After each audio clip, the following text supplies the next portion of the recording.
টি-20 বিশ্বকাপ শেষে এবার ভবিষ্যৎ পরিকল্পনার দুটি সিদ্ধান্ত নিয়ে সরাসরি মুখ খুললেন সাকিব আল হাসান।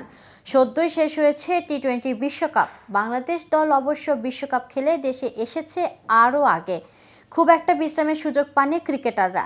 লঙ্কা প্রিমিয়ার লিগ খেলতে তৌহিদ হৃদয়, মোস্তাফিজুর রহমান ও তাসকিন আহমেদ এখন আছেন শ্রীলঙ্কায়। অন্যদিকে যুক্তরাষ্ট্রে মেজর লিগ ক্রিকেট খেলতে মঙ্গলবার দেশ ছাড়েন সাকিব আল হাসান। দেশ ছাড়ার আগে হজরত শাহজালাল আন্তর্জাতিক বিমানবন্দরে সাংবাদিকদের সঙ্গে কথা বলেন এই অলরাউন্ডার। এ সময় উঠে আসে তার ভবিষ্যৎ পরিকল্পনা।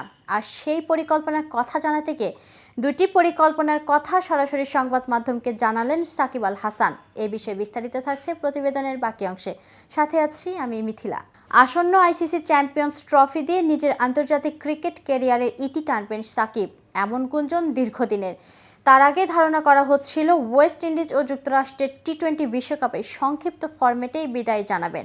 বিশেষ করে আসরে তার নিষ্প্রভ পারফরমেন্সই বলে দেয় থামার সময় হয়ে এসেছে। তবে আপাতত আসরের কথা না ভেবে নতুন করে নিজের ভবিষ্যৎ নিয়ে পরিকল্পনা সাজিয়েছেন সাকিব। মঙ্গলবার দেশ ছাড়ার আগে বিমানবন্দরের সাংবাদিকদের সঙ্গে এই বিষয়ে কথা বলেন তিনি। সাকিব বলেন, আপাতত পরিকল্পনা সামনে থাকা দুইটা টি-20 টুর্নামেন্ট খেলা, একটা এমএলসি যেটা খেলতে এখন যাচ্ছি, এরপর কানাডায় গ্লোবাল টি-20 আছে। এই দুটি টুর্নামেন্ট খেলি। আন্তর্জাতিক ক্রিকেট আছে পাকিস্তানের বিপক্ষে টেস্ট সিরিজ। আপাতত এটুকুই, এর বেশি পরিকল্পনা করিনি। সাকিব আরও বলেন, খুব বেশি পরিকল্পনা আসলে করি না, নিজেরও বোঝার দরকার আছে। এখন আসলে ওরকম সময় নেই যে 3 বছর বা 4 বছর সময়ের পরিকল্পনা করার। আমার মনে হয় 3 মাস 6 মাসের পরিকল্পনা করাটাই ভালো। এর পরবর্তী পরিকল্পনা তারপরে পাকিস্তান সিরিজ পর্যন্ত আপাতত পরিকল্পনা। এদিন তিনি কথা বলেছেন বিশ্বকাপের দলের পারফরমেন্স নিয়েও। দল সুপার 8-এ খেলায় সন্তুষ্ট প্রকাশ করলেও সেমিফাইনালের সুযোগ হাতছাড়া করায় হতাশায় প্রকাশ করেছেন তিনি। সুপার 8-এ প্রথম 2 ম্যাচে হারলেও শেষ ম্যাচে আফগানিস্তানের বিপক্ষে সুযোগ তৈরি হয়েছিল সেমিতে খেলার। সাকিব বলেন, বিশ্বকাপে যে ধরনের রেজাল্ট আমরা আশা করেছিলাম কিংবা যে ধরনের রেজাল্ট হওয়ার সুযোগ ছিল, আমরা হয়তো ওভাবে পারিনি। আমাদের হয়তো প্রাথমিক লক্ষ্যটা পূরণ হয়েছে, সেদিক থেকে আমরা সফল। তবে আমরা যে অবস্থানে ছিলাম এবং যে জায়গায় যাওয়ার সুযোগ ছিল, সেই জায়গায় হয়তো আমরা যেতে পারিনি।